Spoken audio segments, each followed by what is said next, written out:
Welcome inside the MMA War Room. Now, you might be wondering, who the hell is this guy talking to you right now? My name is Sam Corcoran. I am one of the co-hosts of the MMA War Room. And hey, we show you in every video. We have your pics up on the top of the screen. Hey, but for the new viewers, you might not have heard my voice before. But now you go. Now you go. If you haven't gone back into our archives, because it's been a minute since I've been on. But I had to come on because it's a banger card this week. UFC Mexico going across the border with Streetcar Jenner and Chris Schroyer. Guys, how are you feeling about this card? Let's get right into it. This is not a banger. This is not a banger. No. Come on. You're being way too generous. I am being generous, but I am all serious. I am happy to be back here. For sure. We reciprocate the energy right back, man. Yes, sir. I think it's a decent card. It's cool. There's nothing crazy. Mexico fight nights are always fun, though. You know, it's always a good atmosphere. It should be fun. And yeah, in terms of the actual fights, though, I'd say it's cool. It's nothing too crazy. Yeah, I don't really have too much to say. There's a lot of chalk on this card, so if a lot of our picks are kind of chalky, don't be mad at us. Be mad at the odds makers. Yeah, but I think it should be an okay card. But hey, sometimes the cards that aren't exciting when it meets the eye turn out to be some of the best ones. So I'm hoping it's one of those. We got a few debuts happening, which I'm excited about. Regina Tarin, who is a highly touted Mexican prospect who just signed with the UFC, is making her debut in her home country. So I think that should be a very fun fight. But yeah, I mean, I'm excited. And then you have the main event of Moreno versus Lone'er Kavanaugh. Supposed to be Asu Almabayev, who was forced to step out. But yeah, I mean, we'll see how it goes. I'm not overwhelmed about it, but I think it should be okay. So that's all I got. Yeah.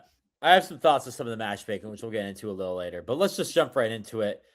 We have Damian Pinas versus Wes Schultz, two Contender Series guys, both making their UFC debuts. Shurika, I'll start with you for this one. Who you got? Guys, you know how I feel about Wes Schultz, okay? I don't like Wes Schultz. I didn't like Sean Strickland last week. And I think that bias may have played a factor into me picking Fluffy. I'm not going to feed into my inner bias this time. I am going to take the plus 205 underdog. I'm not taking Pinas. Not taking Pinas. I'm taking Wes Schultz. Party time. Now, I'm not just kind of saying it to say it, because I have an actual reason. And obviously, Pinas is very scary on the feet. Like, he is a legit scary guy in this division. Definitely a boxer first. That Contender Series knockout was nasty. Every single punch he throws looks like it is trying to take your soul. But my issue here is his ground game is like a flashing red flag, you know? Like, I don't even think it's to the point where it needs work. This is like really shaky stuff with Damian Pinas. I've seen him get put in really, really bad spots on the mat. And when things hit the ground, it turns into a lot of, okay, how am I going to scramble? And it's kind of like a panicky mode on the ground instead of actual defensive grappling. And now he's fighting Wes Schultz. And Wes Schultz, I think, in this matchup is basically built to kind of punish that. Obviously, Schultz is a former collegiate wrestler. Whether you care about belts or not, I think the point is he has been doing this for years. And he is comfortable in those gritty positions where the other guys are going to start drowning. So the way I see it, Schultz is going to respect the power in round one. He's not going to sit there and trade with Pinas. That would be super idiotic. I wouldn't put it past Wes Schultz, but yeah, I don't think that's the game plan here. He's going to pressure, start dragging this thing to the mat. And once it hits the mat, I think that's where Pinas just looks like a fish out of water. I think Schultz gets him down along the cage because and Pinas has a wide stance too. So maybe you go from a single to a double. And then from there, just top control, Damian making the kind of mistakes that get you submitted. And Schultz isn't some like guy where you have to think about whether he'll submit you. We literally watched him hit a Sulov stretch, a literal banana split on Contender Series. Like, that is not a normal submission to pull off in MMA. I will say, like, he is a problem on the ground. And I'll also add this factor in too, because we're in the first fight of the night, the elevation in Mexico City. If Pinas is defending takedowns, if he is clinching, if he is scrambling, if he's trying to get out of these bad positions, and he's already not super polished down there, I think his gas tank can really, really get drained in a fast manner. So Pinas right now is minus 250. And I'm saying straight up, I don't think he should be that big of a favorite. If he stays standing the whole fight, sure, I definitely think he can nuke Wes Schultz, but I don't think he's keeping it standing. And that's kind of where my pick is being based. I'm going to steal a line from Kris. The sharp money is on Wes Schultz. He has 52% of the handle and 33% of the bets. I bet on the Ducks last night using sharp money logic, and it hit for me. So I'm going to use it again. We're going to follow the sharp money here. I'm going to say Wes Schultz gets it done by submission, a hot take to start things off. And I'm very interested to see what Schultz by sub is. So I'll check on that right now. Yeah, I'll take it too. Depending on what you're doing, Sam, you either could have a lone wolf or you cannot. I'm going Wes Schultz as well. I think him being plus 200 honestly feels criminal to me. Shrikar outlined that. It just feels so weird to say his last name. I'm gonna call him Damian. It feels so weird for I agree. Damian to be this big of a favorite. Also, I mean, he is a great striker. Do not get me wrong. He throws absolute sledgehammers constantly. He has the power to knock you out with one punch. We've seen it before, and I think that is definitely something that Wes Schultz needs to be wary of. But you have Wes Schultz, who is a grappler by trade and a very good one as well. I'm going to read some of his wrestling stats. I mean, I don't think very much that high school matters overwhelmingly. 47-0 as a senior in high school. He was a JUCO All-American. He went on to wrestle at Wyoming. I don't think he had any, maybe one or two matches at Wyoming. Besides the fact he was an All-American in JUCO, I don't think that should be overlooked. For Damian to be someone like a striker that is very heavy on the front foot, he does have a wide stance, as Shrikar mentioned. That is just opening up everything for Wes Schultz. And I feel like it's kind of chalk, but when you have a grappler against a very powerful striker who doesn't have a very good grappling pedigree, I feel like you just have to lean towards the grappler, the guy who's going to mix it up, make it dirty, and be able to drown you and take you into his territory. So I think that Wes Schultz is going to be able to do that. I'm going to go by decision. I know Shrikar said submission, but for me in this fight, it feels like Damian inside the distance or Wes Schultz to win by decision. But yeah, I'm going to go with the grappler. I feel like him being plus 205, it's just too good to pass up on. So Schultz by submission is plus 400. And Schultz by decision is plus 1,200. So I've been using a different site too, instead of just DraftKings splits. For anyone who wants to know how we get these, how we analyze the sharp money, I usually use DraftKings splits, but that only gives you the money on DraftKings, so it's a little limited. There's another app site called Pickett where it kind of I think it canvases a good amount of books, but it's like a sports bet tracker, but it also has analyzing tools. But they give you the handle and bet percentage for free. So right now on Pickett, Wes Schultz has 72% of the bets, 44% of the money. So I guess on this, actually, Damian Pinas is sharp. But in my opinion, there's not too much of a handle to really worry about that. It's only $21,000. I feel like $50,000 is kind of where you start to say, all right, this really matters. But yeah, I think plus 200 is too much to pass up on a guy who actually is a good grappling pedigree. Yeah, I think you have.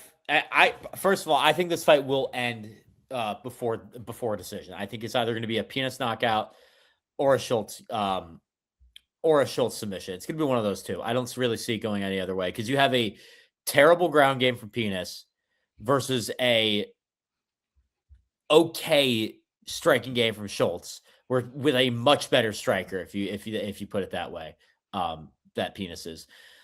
I think I do kind of agree with you guys, though. I think the grappling and the cardio is going to play a big factor. I think the fact that this was in Mexico City is actually a big deal. Give me Wes Schultz for this. There's no way. I thought I had a lone wolf on Wes Schultz. Nah, I'm going West Schultz too, man. I think here's my thing. I think if this fight was not in Mexico City, I would take Damian Pinas. But because it's in Mexico City with the altitude, I think you need that cardio, which Pinas is just not going to have, man. I'm telling you Yep. right now. He's got to end this fight quick if that wants to happen. I don't think it's going to happen. So give me West Schultz by submission here. 90% of the time, grapplers have better cardio for the casual Yes. fan, if they want to know. Yep. Yes.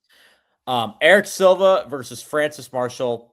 I can go here first. This is going to be a Francis Marshall victory. I know he's coming off a loss. He is a -7.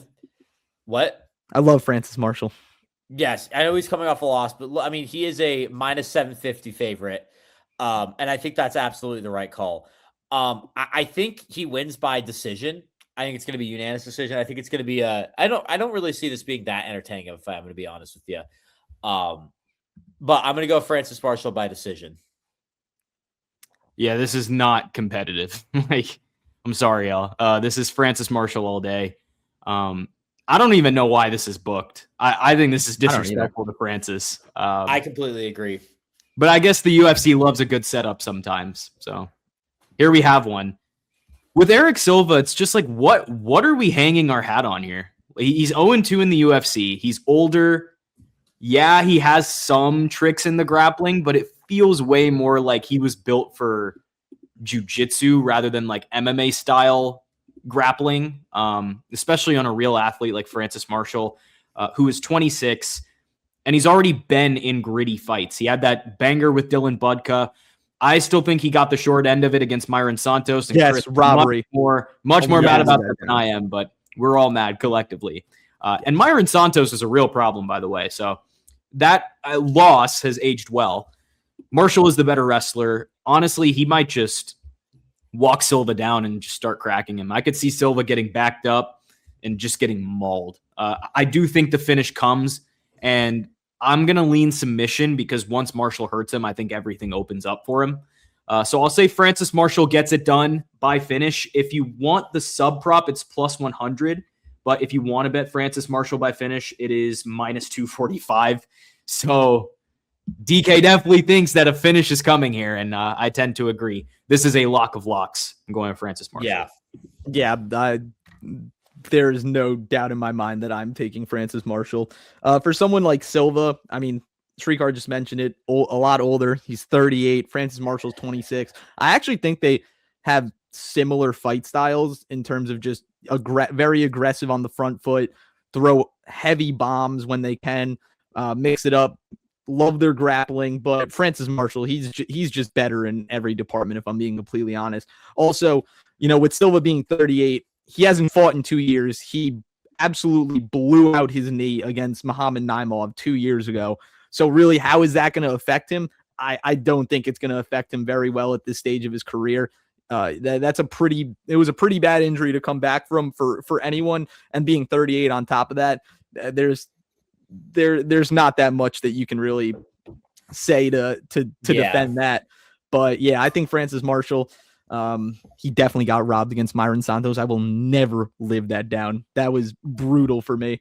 But yeah, Fire Marshall, he's a fireman too. Support your firefighters. He is Francis Fire Marshall. So yeah, I think he's going to go in there and make it quick. So give me Francis Marshall. I'm going to say by knockout. I think he's going to absolutely spark Silva. Yeah. I mean, I think this is going to be I said decision. I think it's going to be a just dominant fight no matter what happens at the end of the day. We got Regina Tarin taking on Ernesta Kareckaitè. Oh man, that is a name. Good luck, my man. Kareckaitè. Yeah, Kareckaitè. Ernesta Kareckaitè. Tarin, a Mexican prospect, much anticipated debut. I guess I'll start this off. I'm going to take her. She's an underdog at the moment right now. But I'm going to take Regina Tarin. I think it really, I'm going to be honest, guys, it really comes down to that Mexican crowd. I think when you look at, and we talked about this in Paris too, there are some places that if you go into that place for a UFC fight and you're from that place, it's different. And Mexico City is one of those places. And I'm taking Regina Tarin in her debut. The crowd's going to be very much behind her. And I think that really just helps get that momentum going forward. So give me Regina Tarin. We'll go by decision. Yeah, I'm taking Regina Tarin as well. I'm buying into the hype. 21-year-old prospect from Mexico fighting in Mexico City. Like Sam said, I think the crowd's really going to get behind her. And, I like to think that it gives fighters a little extra jolt in the octagon. But I mean, this is a solid opponent for her to step in. This is a very short notice fight. Ernesta, she's solid all around. She can strike, she can grapple. I do think that Regina Tarin does have the much more polished skill set per se in terms of striking. She can do Muay Thai, box, kickbox. I feel like she's just very fluid on the feet. Ernesta, she is somewhat, I would say she's decently big for this weight class, 5'9".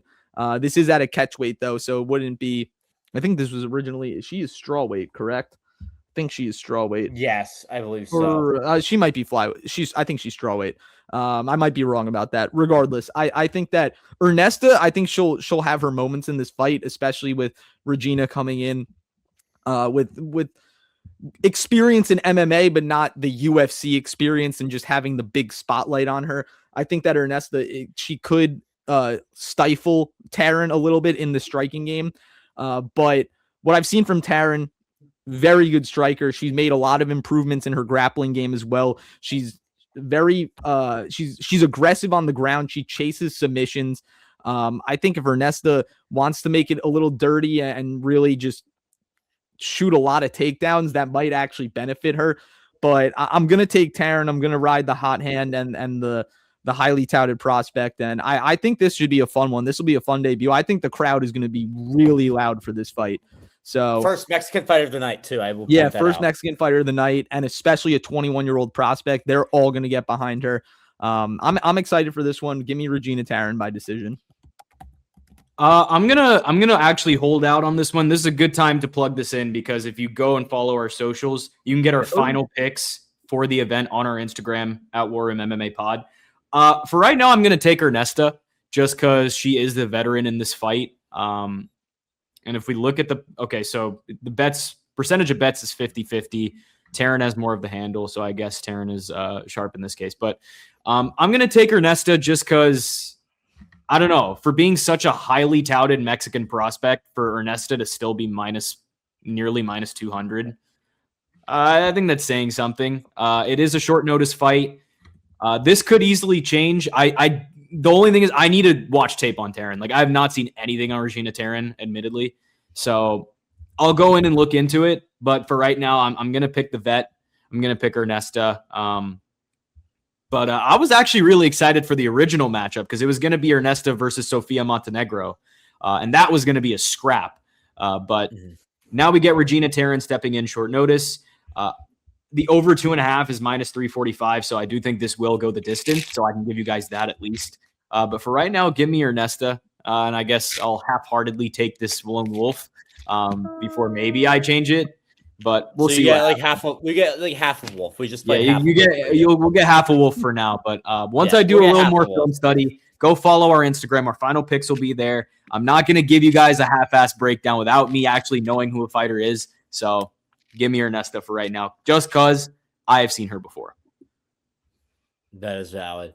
Douglas da Silva Andrade versus Javier Reyes. Silva de Andrade, excuse me, I should pronounce it like that. 29-6, two vets coming in. I know Reyes is a debut, but a long-time mixed martial artist. Streetcar, what are your thoughts on this fight? Who do you got? So obviously the big concern with Douglas Silva de Andrade is that he's 41 years old, and I'm definitely aware of that. But I'm still looking at this fight, and it kind of stems from what I saw from Javier Reyes on Contender Series. He definitely has tells. Like, he has very, very big tells. Definitely has his chin up in the air. I don't like his stance that much because I think it really invites those looping shots. Who is eating? Who is eating? I'm hearing a bag crinkling. It's throwing me off. I ain't doing anything. Must be the wind. Let me check my audio. Let me check my audio real quick. Your audio is too crisp, Sam. It's all right. But now Javier Reyes is making his UFC debut against a guy who has been in there with real UFC talent for years, right? And for what it's worth, I don't hear the crunchiness anymore. So this is definitely Sam. It was probably my audio. I wasn't doing anything, man. I'm pulling your leg, man. It's all good. It's all good. And old or not, I think Andrade is still a physically strong, experienced. This is a crafty vet pick. You know, I know bedtime like saying crafty underdog craft. This is a crafty vet pick. I think Douglas Silva de Andrade can absolutely make this fight ugly. I'm not saying this is going to be easy, but I think Reyes is being priced here like he is a flawless prospect. He's minus 230 in this fight. I just don't see that. So I'm going to go Douglas Silva de Andrade. I'm going to pick him to win a decision. I think this is going to be a gritty fight, but at plus 190, I got to take those odds. And he is also sharp in this fight. So more for me. You know what I mean? Like I'll take the vet here. You stole it from me. Yeah, I don't care about a 20-month layoff or a 41-year-old. Give me Douglas Silva de Andrade.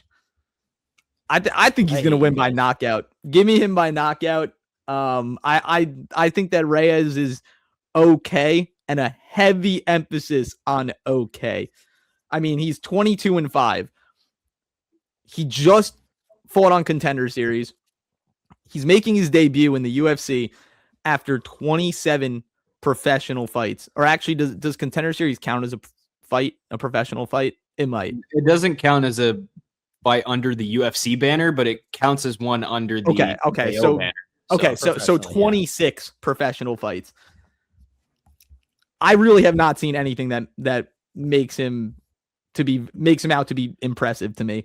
Like Shrikar said, he has tells. And I don't really think he's great in any aspect of MMA. I think he's okay. Like that's why I said heavy emphasis on the okay. There's just nothing that stands out to me about him. And Shrikar said it perfectly. They're touting him out to be, a very good prospect. I think he's honestly anything but.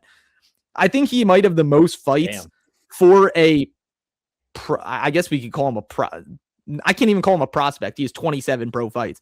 I think he has the most fights out of anyone to walk through Contender Series. I have never seen someone with 26 pro fights go on Contender Series, and I think it's like that for a reason. Andrade, again, like Shrikar said, he's been in the UFC for a very long time with absolute killers. He might be 7-6 in the UFC, but he has that UFC experience. He's very creative on the feet. He can chase submissions on the ground. I honestly think he's about to stunt on Javier Reyes, if I'm being completely honest. I think this is going to be a levels fight, and Javier Reyes is going to be on a level pretty far below than Douglas Silva de Andrade. And, obviously, if the opposite happens of what I'm thinking, I will eat my words. But I think the only thing that could chalk it up to that is just the age difference between them. If Silva de Andrade gasses, it is in Mexico City with the heightened elevation, I think that also could play a factor for someone who's 41 years old. But in terms of actual skill set and technical levels, I think that Silva de Andrade is on a level higher than Javier Reyes. So give me Douglas. I think he's going to win by finish, if I'm being completely honest. And I think it's going to look pretty easy. So what you doing, Sam? I hate you guys. The two of the picks, I also feel like I have lone wolves on, and I don't get it, man. I'm going Douglas Silva de Andrade. Here's why I'm going Douglas Silva de Andrade. Look at the trends for him. He was 23-1 going his fight with Rob Font back in 2017. Loss, win. Loss, win. Loss, win. Loss. Oh, no, shit. It switches up. Win, loss, win, loss. So he's going to get the win. No, I'm just kidding. I agree with the fact that I'm not sold on Reyes. That's really what it is. To be in the UFC this late against a very, very experienced guy like Douglas Silva de Andrade, I just don't trust that. I trust the vet here, and I'm going Douglas Silva de Andrade. I just think there's a lot more. I think it's going to be a decision. I don't think it fits in a finish. But yeah, I got to go Douglas Silva de Andrade here, I think. I think this is a good fight. I mean, I don't know if this is going to be his last fight. I wouldn't be shocked if it is. But yeah, go out on top, man. Let's do it. Douglas Silva and Andrade. Give me him by decision here. Him by decision is plus 400. Him by finish is plus 475. Interesting. So very similar. Interesting. All right. Well, let's move on to the next fight. Quiñonez versus Kris Moutinho. So Kris versus Kris a little bit. So I guess we'll start off with Kris. Perfect. How is Kris Moutinho still in the UFC? I don't understand. I feel bad for this guy. They just feed him to the wolves every time. And not saying Quiñonez is anything like a world beater. Look at the absorb per minute. That can't be healthy. That can't be healthy. I every time he walks in the octagon, you know what? I have to commend Moutinho's heart, though. This guy probably has the most heart out of anyone on UFC. Walking in there with people he knows can take his head off. He's actually done well as of late, too. I'm going to bring up Tapology. I'm pretty sure he's won 4 fights on the regional scene. I think he has. Let me see. So I'm not eating my words just like I did with Jocelyn Edwards last week. Sam, I don't know if you saw that, but I made a fool of myself. Sorry, was my mic having still issues still? No, you're good. You're good. No, yeah, I was good. muted for some reason. Okay, all right. So before his fight with Malcolm Wellmaker, where, you know, we're not even going to say what happened. You know what happened. He won 5 fights on the regional scene. So he has MMA skills. Quiñonez, though, I think he's a perfect combination of grappling and absolute aggression to go in there and knock Moutinho's head off. I mean, this line is like that for a reason. I don't think Quiñonez is, you know, absolutely amazing. He actually hasn't fought in a while, too, if I'm not mistaken. I believe it's been around a year, 2 years. Okay, like 2 years. His last fight was a loss to Raoni Barcelos, where he was winning. He won the first 2 rounds, and then he got subbed because he gassed in a high elevation. Let's hope that doesn't happen again. But him being from Mexico, training in Mexico, I presume. I mean, I think that this is going to be absolute demolition. So Quiñonez by a first round knockout. I think it's easy. He's going to throw bombs, and I'm sorry, Kris Moutinho. It has to happen again. Yeah, they're. Oh no, go ahead, Sam. You got it. I'll make it quick, but yeah, Kris Moutinho is not good. Is not cut for the UFC. Give me Quiñonez by murder here. That's all it's going to be. I feel like, and he's going to knock him out. Yeah, all I gotta say is I'm gonna pick Kris Moutinho to lose this fight. They are just me in the first half. Not gonna lie, they're feeding him again. And yeah, Moutinho's tough, but at the UFC level, he's basically been just a walking chin test, you know. And lately, even that chin has been failing him. He just got iced in the first round by Malcolm Wellmaker. So I mean, Quiñonez is a sharp fighter. He throws those straight shots just down the pipe. And that's going to be a nightmare for a guy who just eats punches the way Moutinho does. So I'm going to say Quiñonez gets it done by KO, probably in the first round. The line is this wide for a reason, okay? And I know Kris Moutinho is sharp right now, but I cannot bring myself to bet him at plus 500 odds too. So it is what it is. I'm going to go Christian Quiñonez by KO in the first round. I will bet my life. I hope I'm not wrong. I will bet my life that Moutinho is not sharp by the time this fight happens. He probably will be just because I said that. But I mean, he has 15% of the bets and 47% of the handle. So it's not like it's anything like. Yeah, no, I think that's going to change in a few days. But Quiñonez by first round knockout is plus 200. Him and under 1.5 is plus 110. I actually really like Quiñonez and under 1.5. If you don't want to lock yourself into a specific round, I think that's a perfect value bet for this fight. Yeah. I think that's a great bet too. But yeah, I mean, I think we all can agree that Quiñonez is gonna Quiñonez got the Enye is No. hard. Quiñonez. Quiñonez. Quiñonez. It's always I took Spanish in high school. That is hard to pronounce sometimes. Quiñonez. There you go. We got it. Anyways, let's move up. First ranked fight of the night. Number 7, Ailin Perez versus number 8, Macy Chiasson. I will go first because I have some very strong opinions on this fight. I'm looking at the odds. Perez is what the fuck? Sorry. Am I tripping? Did you just stumble across Ailin Perez's OnlyFans? No, the odds. I think the odds just shifted like midway through, and like they got taken off the book for whatever reason. Probably did. No, they didn't shift. And like my DraftKings refreshed for whatever reason. I don't know what happened, but anyways, Macy. Right now, Macy Chiasson is a plus 140 underdog, and Perez is a minus 166 favorite. I think those numbers are absurd, and I think Perez should be the clear favorite here. Chiasson has not proved me anything in her recent fights.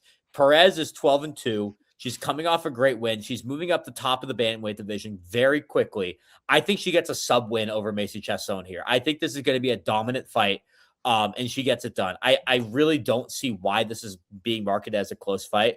Where in the end, I really like Ailin Perez and where the direction she's heading. So give me Ailin Perez by sub. Shrikar, what you got to say? We had some discussions about this fight off camera. My first question is going to be this, and this is always the side quest with Macy that we have to be worried about. Is she going to make the weight? Yes, she did not make weight. So the big question is, when she steps onto those scales, will she make the women's bantamweight limit of 136? Okay. Assuming she does, I am going to take Macy Chiasson as the underdog. I agree, Sam. Perez needs takedowns. She needs top control. That is how she will win this fight. But I think getting to that scenario is going to be much harder than you think. When Ailin Perez is giving up 6 inches in height and 6 inches in reach. That is true. The physical matchup strongly favors Macy here. Okay. This is not a small difference. And you know, at that difference, it's like good luck getting in clean. You know what I'm saying? Like, and Macy's clinch game is very, very legit. She's got the elbows, knees, dirty boxing. She's also fought way better competition than Ailin Perez. If this turns into a clinch fight where it's just kind of up against the cage, I think the leverage battle definitely favors Macy. So at plus 140, I'd rather bet that side than Ailin Perez. So and I think you mentioned it yourself. You think Ailin Perez would be the clear favorite here, but she's not. So yeah, give me Macy by decision. I think we are going to see another upset here. Yeah, I'm pretty confident in this one too. I think Macy will get it done, assuming she makes weight, of course. All right, one of you has a lone wolf, and it's me. It's me. Yeah, it is Shrikar. Let's go, baby. Let's go. Cue the wolf. Oh shit! Hold up. Where's the wolf? The wolf was not cute. Here we go. Hold up. Wait. Yeah, that sounds like a depressed wolf. The other half of the Ernesta lone wolf has been applied here. Yeah, it just took a little. Now you have to take it. There he is. Let's go. Yeah, I think you're. Well, Shrikar, you said you're very confident in Macy Chiasson. I am very confident in Ailin Perez. I think that she's going to be able to land takedowns easy.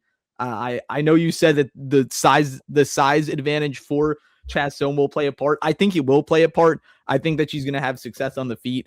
But, you know, how I like to think about it is she's a taller fighter. She has longer legs.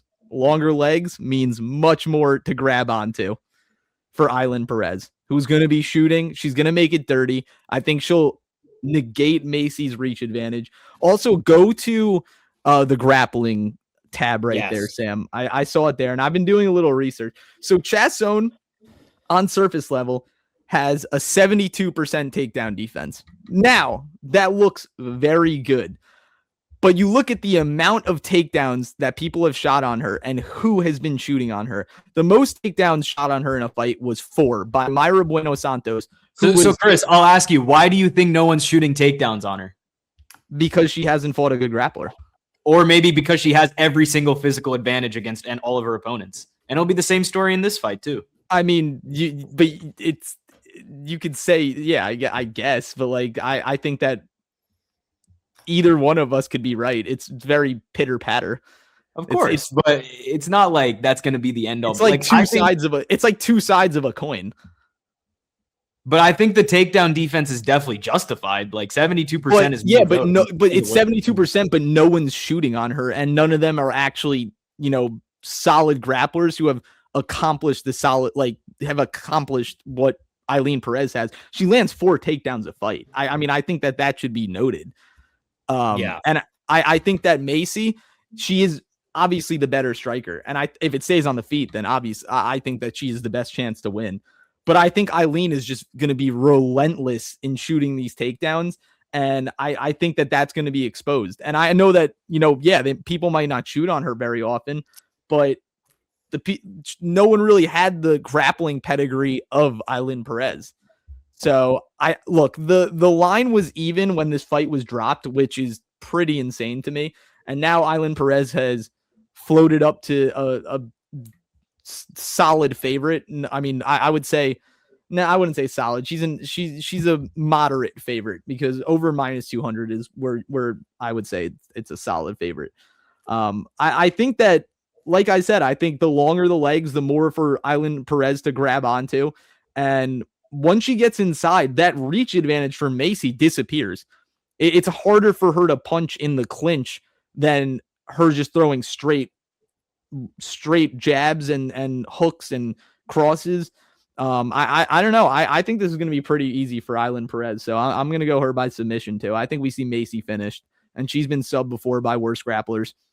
And everything will revolve around that one thing you said about her getting inside, because I'm frankly struggling to figure out how she's going to do that when all of Yana Santos did it. I think Ailin Perez is better than Yana Santos.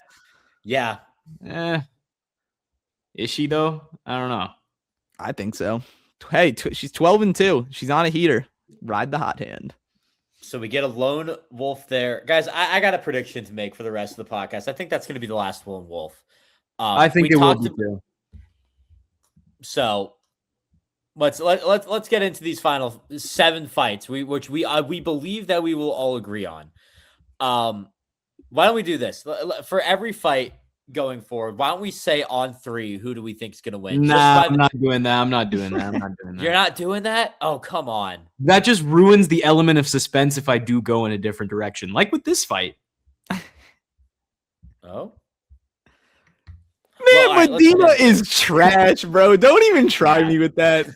I know. Medina is trash. Look, no disrespect, because obviously he could whoop my ass. But at the same time, what have we seen from Jose Medina? Ryan Gandra by first round knockout. Honestly, Medina has a crazy chin, so that might not happen. But he doesn't, though. I mean, he eats a good amount of shots before he dies. It might not be a first round knockout, but it's going to be a knockout. We'll put it that way.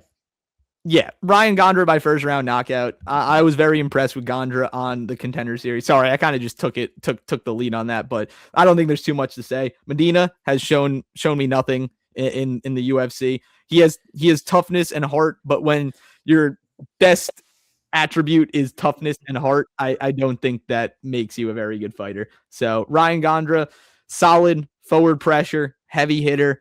I think that it's going to be pretty easy for him, and we're going first round knockout, straight gas. Yeah. I got Ryan Gandra by knockout too. I don't know if it's going to be the first round, but it's going to be a knockout. Yeah, Gandra should just beat the brakes off him, honestly. Medina's on a brutal skid. He's been outclassed over and over again. Gandra has power. He has better boxing. He has better grappling. He can basically just choose how he wants to win this fight. So I think the only real question is, does it end early, or does the elevation, does the nerves of making your UFC debut make it a slower finish? But either way, Ryan Gandra is going to win this fight. and he's probably going to win it inside the distance. If Medina survives, I chalk that up as basically a moral victory for him. Yeah. But yeah, Gandra is going to be the pick here. For sure. Now, moving on to the main card. Santiago Luna, another Mexican boxer on here, taking on Angel Pacheco. Luna fought fairly recently, I want to say. Yep. He fought Quang Lei on the Noche card, and he won. He did fight, and he won. Did he win in the first round? I think he won in the first round. It was a first round left hook and hammer fist. Yeah. Against Wang Lee. Yep. It's Border Boy. Santiago Border Boy Luna.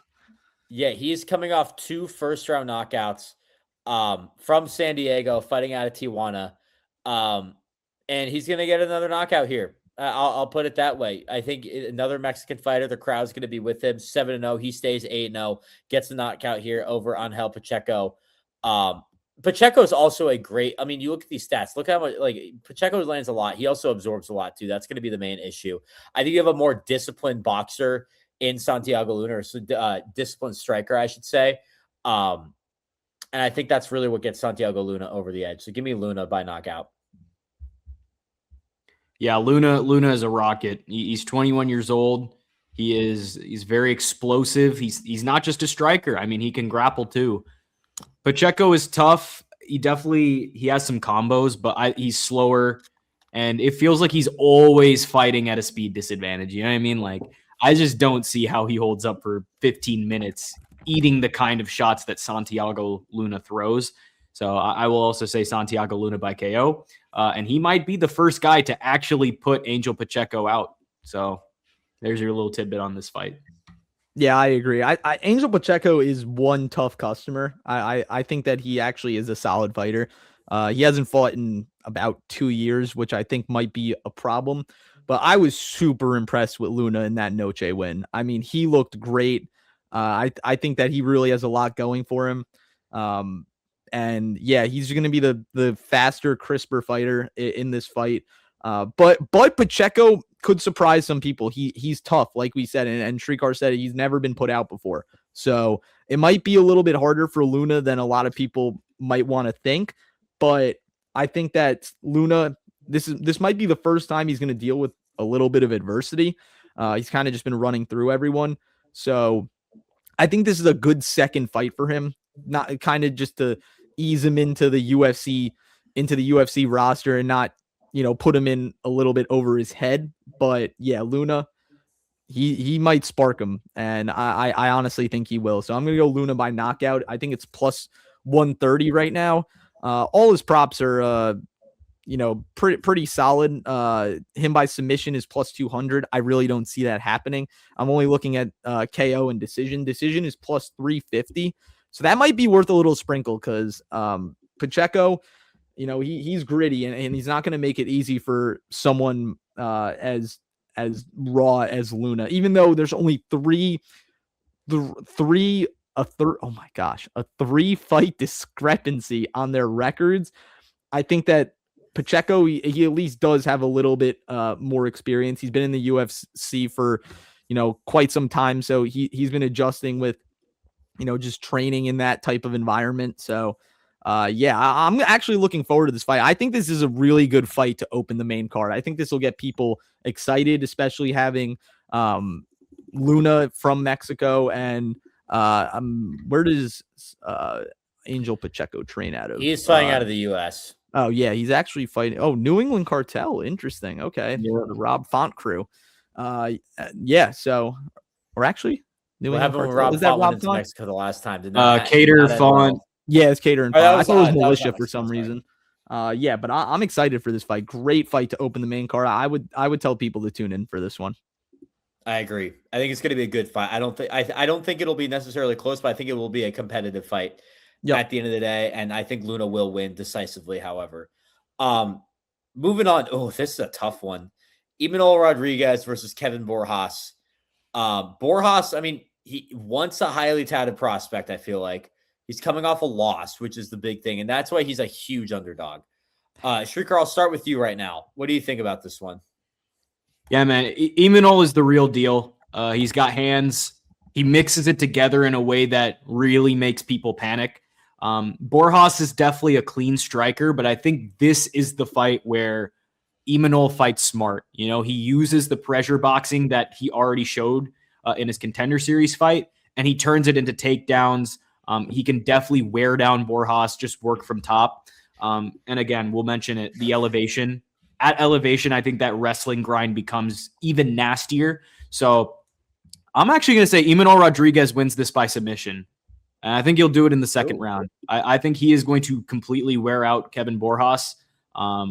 Again, he will stay on that front foot. He will go for him, and he will prove why he is a very, very bright prospect at 125. So give me Imanol by submission.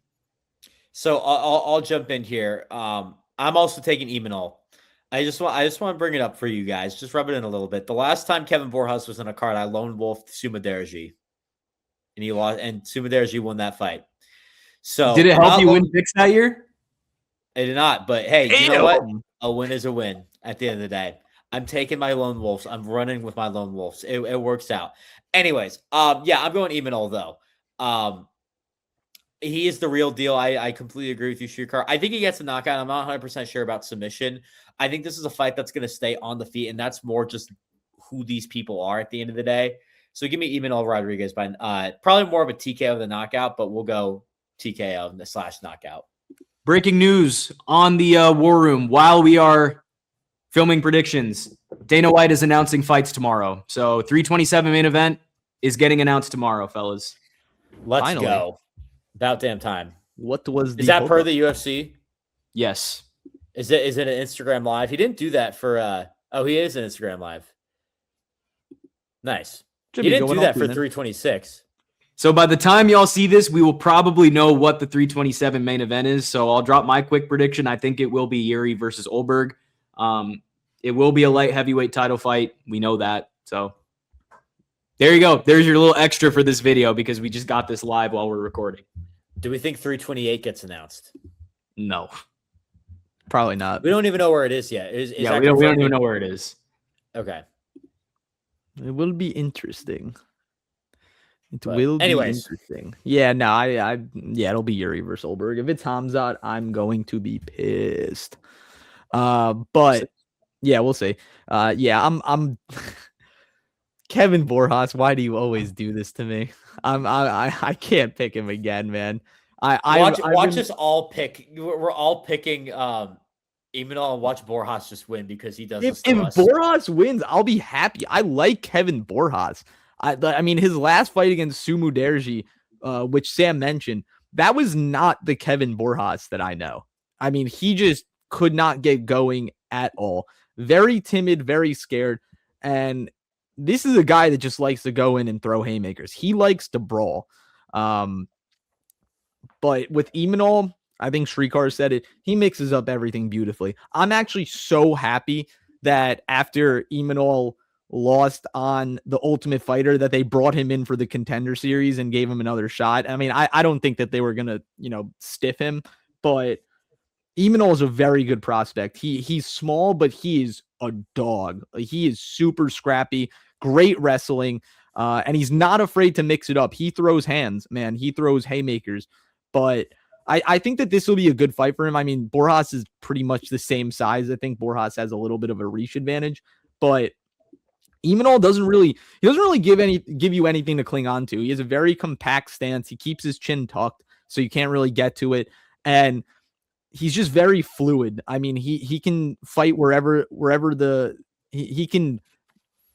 How should I phrase this? He could do well wherever the fight goes. That's what I was trying to say. But yeah, I think that Imanol, he's gonna win. I think it could be scrappy though. I mean, I'm expecting to see regular Kevin Borjas. But I think the line is this wide for a reason because Borjas, he really has not had much success in the UFC other than his Contender Series fight, which technically isn't even under the UFC banner. But yeah, it should be a good one. I'm expecting some fireworks in this, but given Imanol is at home as well, I think he's a very highly touted prospect, and I think he shows it once again. So give me Imanol. Give me him by finish. I think he finishes Kevin Borjas. Yeah, I mean, I think we both got finished. We all got finished on this. Yep. Submission, knockout for me. Kris finish as well. Let's move up here. Another flyweight bout, another Mexican on the card. Edgar Cháirez versus Felipe Bunes.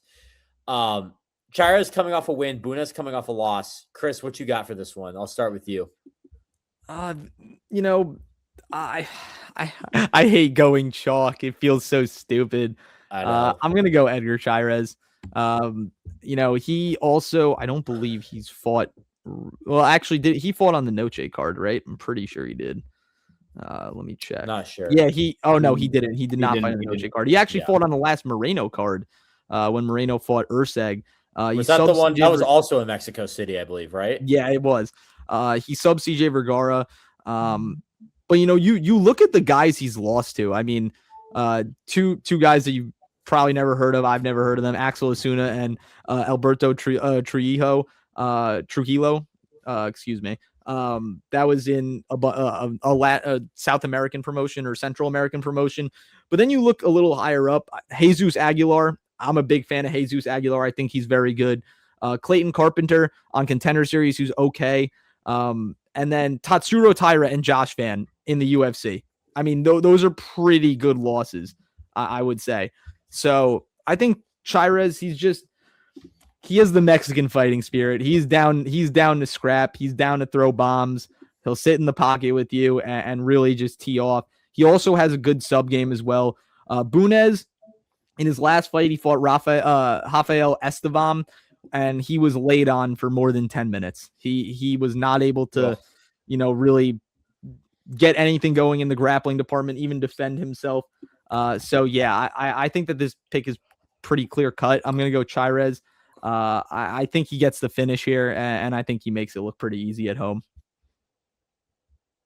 Yeah, I mean, Cháirez is definitely a violent fighter.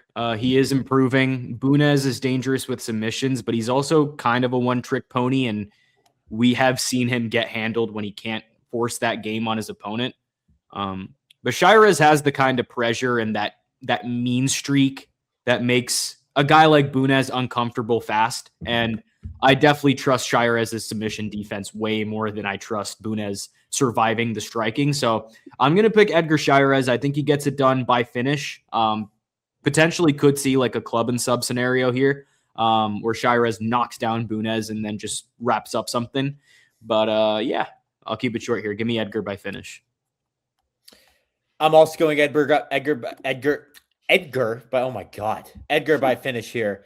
Look, these guys are both fantastic on the ground. And I think Edgar at the end of the day is the more well-rounded fighter, like you said, Streetcar. And I mean, it's chalky, but I got to go Edgar Cháirez for this one.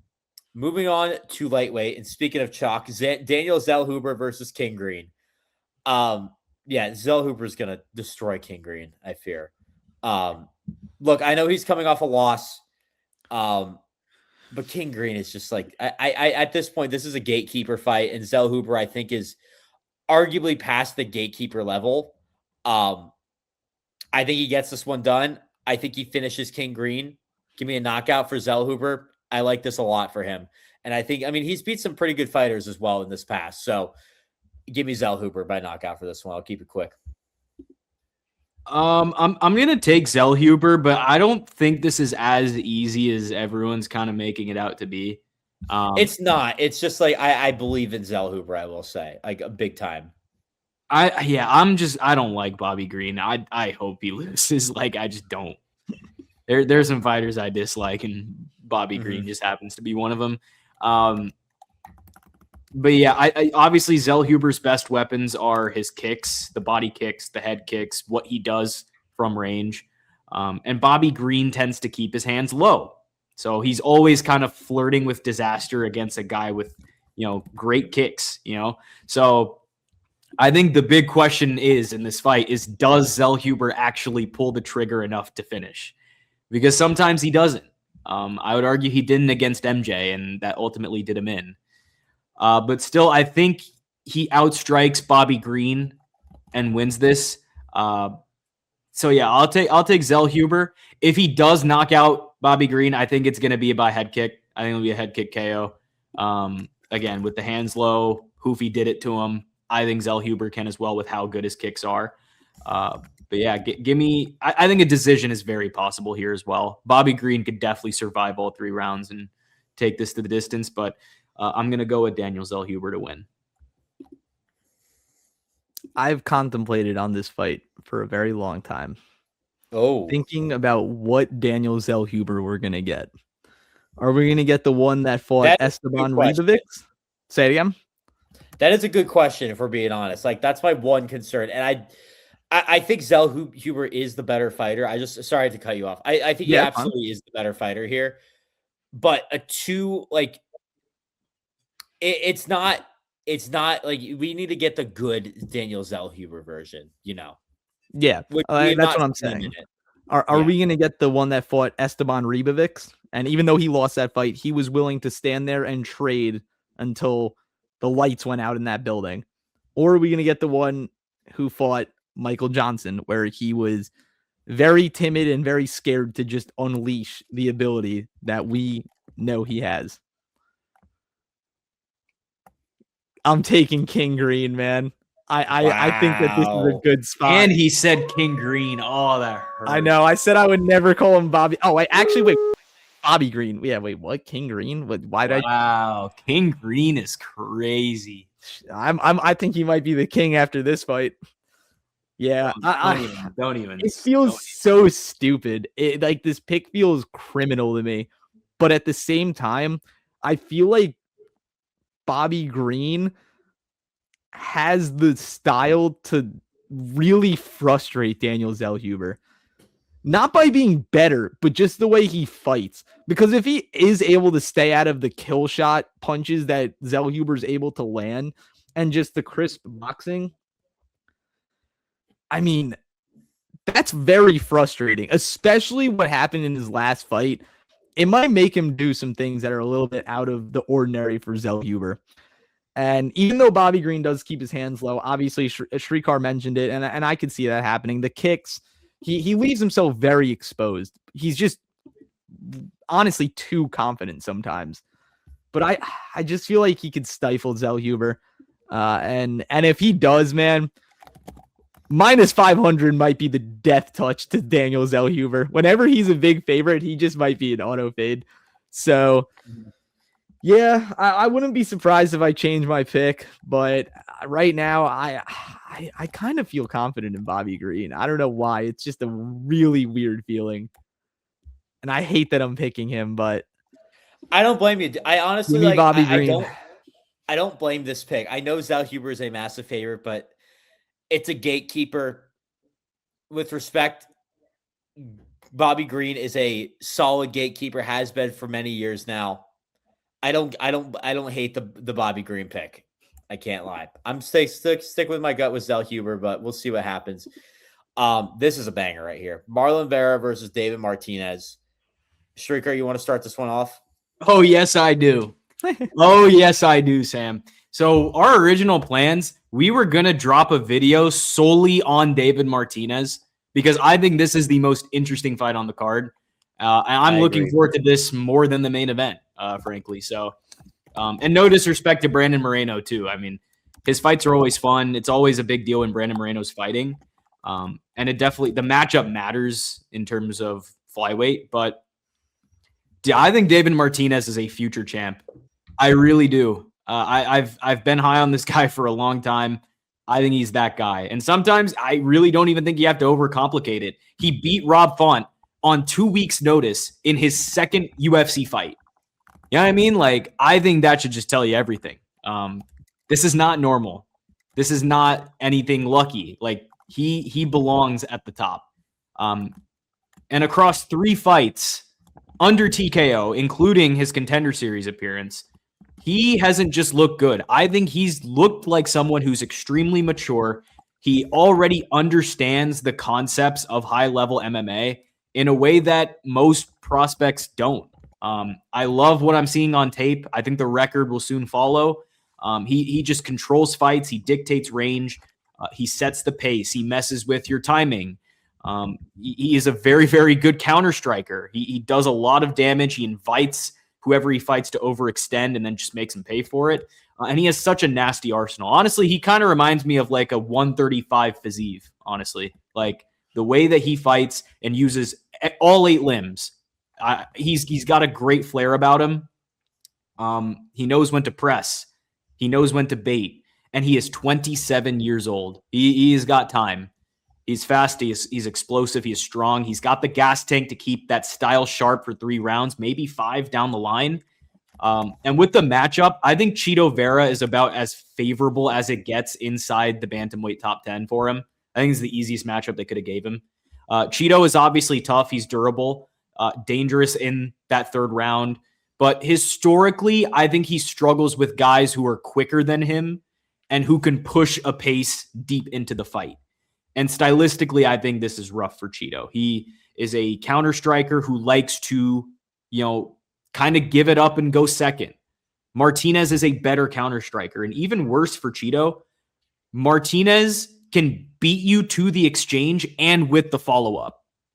So I think Chito just kind of tends to plod, tends to wait, hesitate. And against someone this sharp, I think that delay is going to be everything here. So I think this is going to be a passing of the torch fight.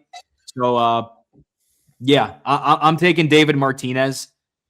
I think there is a strong possibility of a finish. I'm not going to pick it to happen. If David Martinez becomes the first person to finish Chito Vera, I would not be surprised. I just think the matchup favors him in every single way here. And hey, I think we are watching the next bantamweight champion before the rest of the division fully realizes it. So give me David Martinez here. I picked him against Font. It ended up working out here. I don't think he's going to let me down in this spot. So I'll take him again. Yeah. Finishing Chito Vera is a bold take. I would not be surprised if it happens. I'm not going to say that it happens, though. There's absolutely no way. And I do think David Martinez wins this fight. I mean, Shirkar, you gave some bold takes here. We got, first of all, championship, like future champion. Finishes Chito Vera. Like, those are 2 things I can very much see happening. Do I agree with them at the moment? No. I need to see more of what David Martinez can do. But Chito Vera is a great test for that. This is a guy who has been a proven guy at bantamweight, kind of on the downslope. But like you said, Shirkar, probably the easiest guy in the top 10 they could have given him. And I think this is kind of a bit of a setup fight. They give David Martinez someone who is beatable. He can dominate against him and then probably move up into the rankings, like higher into the rankings, fight someone way up there, like he did against Rob Font, coming in on short notice and then beating him. This is a little bit of a build-up fight, so they're not speed running him. But I got David Martinez. I'm going to say it's by decision, but it's going to be a dominant decision. I got David Martinez finishing Chito Vera. Wow, Yep. 2 finishes. Oh, man. I think he knocks out Chito Vera. We just saw it happen with Dan Ige. Dan Ige has never been finished in his illustrious UFC career. Melky Costa goes out there and does it in the 1st round. I think we see the same thing with Martinez. Not in the 1st round. That's really bold. But I do think I see David Martinez finishing Chito Vera. And Shrikar, you put it perfectly. Sam, I think you put it very perfectly as well. Why I cannot speak, Jesus. But yeah, Martinez, he's great at controlling the fight. And Chito, he gets too timid. And in a fight like this against a guy like David Martinez, you have to be first. You have to be the first to initiate contact. And that's just not Chito's style. That's not his style. I think that he would have been able to beat Ayman Zahabi in the last fight if that was his style. If he was first and he was aggressive, I think he would have won. I also it was in Canada, so I mean sometimes the judging can get a little iffy, but regardless, I think he would have stood a much better chance on the judges' scorecards if he initiated. David Martinez is a guy that he likes to download and analyze, and he does it very quickly. He did it very quickly against Rob Font, and he was able to just pick him apart. And I do think he could be a future champion one day. I really do. This guy is something else. He is different. It feels different watching him fight. But if Cheeto's not gonna be first in these exchanges, which I'm pretty much confident he's not going to be, I think this is Martinez's fight to lose, and I think he's gonna go in there. He's gonna pick apart Cheeto. He's gonna find his weakness, and he's gonna starch him. I really do.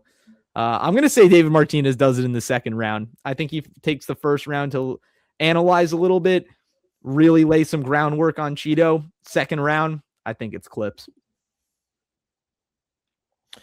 Wow, two people taking that Cheeto Bear is going to go down, and honestly, like I can see it. I don't know if it'll happen because I mean, the times I have thought that Cheeto would go down, he has not gone down, and just like Cheeto continues to prove to me that his chin is tougher than nails and tougher than anyone else in the UFC, arguably. So I can't say he's going down yet, but David Martinez could give him the best shot, could be the best shot to take Marlon Vera down.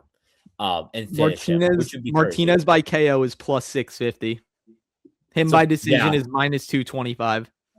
I don't blame him. I don't blame that at all. All right. Main event, Brandon Moreno versus Lone'er Kavanaugh. I'm not going to make the first pick. I just want to get this off the record. What the hell are the matchmakers doing with this fight? This is absolutely atrocious. Brandon Moreno does not, I know he's coming off a loss. You're going to give him Lone'er Kavanaugh, an unranked prospect coming off a loss? Are you kidding me? This is, I understand it's short notice. This is one of the worst matchmaking decisions I've ever seen. And yeah, Lone'er Kavanaugh is good. I think he can give him a challenge, and I'll get to my pick later. But just off the like on paper, this is an atrocious matchmaking. I'm really curious what went into it. I mean, obviously Amabayev couldn't fight. That would have been a good fight, Moreno versus Amabayev. But going Lone'er Kavanaugh, and not even the guy that Lone'er Kavanaugh lost to. Hello, what are we doing here, guys? I don't know. I don't get it. Nonetheless, this is the main event fight. We're going to have to live with it. And I'll let you guys make the first pick before I make my decision. I can go first. I'm not a big fan of this matchmaking. Clearly, this was their only option, I'd like to think. I mean, I feel like if they had more leeway, they would have been able to scrape up something slightly better than this. For me, the jury is not out on Lonnie Kavanaugh. I think that he is still very good. I think that the loss to Energy, that was just a tough one, man. I mean, he did very well in the first round. Charles Johnson surges back like he always does and gets the second round knockout and just clips him. I like Lonnie's fight style. He likes to try and control the fight. He's aggressive. He has good punches. He's fast. But Moreno is just very good at controlling the fight as well. But he's a very good counterpuncher. He's also very good at being first, depending on who he's fighting. Now, what we've seen is that a solid weakness for Moreno is the grappling. When he fights a very good grappler, like he just did with Taira, they somewhat had their way with him. And not it's not often. Moreno is not a guy that really gets dominated. Taira just got him in a really bad position, was able to lay down the ground and pound on him. He flattened him out. But I don't really see the grappling threat from Lonnie. And if this fight's going to take place on the feet, I think Moreno has the advantage all day, especially in Mexico. I don't think Moreno's losing here. I think that he's going to have, I'm not going to say problems, but I think Lonnie comes out fast and strong. I don't think he's going to lay down and really let Moreno dictate exactly what's going to happen and how.